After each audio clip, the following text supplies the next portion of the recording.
कौन कर रहा है? यहां पर सरपंच शोषण करेंगे। तो अब आप इस चीज को फील करिए कि यहां पर किसानों का दुश्मन सरपंच दिख रहा है, लेकिन हकीकत में मेन दुश्मन कौन है? बैठा हुआ ऊपर का व्यक्ति।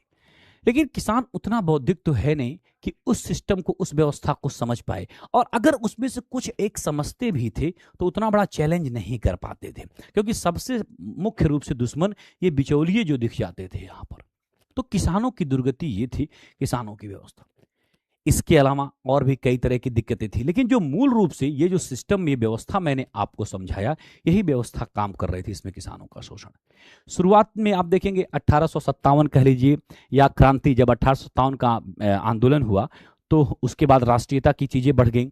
तब किसानों को समझ में आया कि भाई अगर हमें अपनी स्थिति बेहतर करनी है तो हमें राष्ट्रीय आंदोलन में पार्टिसिपेट करना चाहिए, और हमें अपने घरेलू मुद्दों में राष्ट्रीय मुद्दों को भी जोड़ना चाहिए कि भैया जमींदार और साहूकार ये तो शोषण कर ही रहे हैं, हटे, और ऊपर वाला बैठा हुआ व्यक्ति इसको भी हम हटाएं, क्योंकि इसको समझाने के लिए किसानों के बीच से ही जो है आप देखेंगे अच्छे अच्छे लीडर निकल करके आए। ठीक है, बिल्कुल।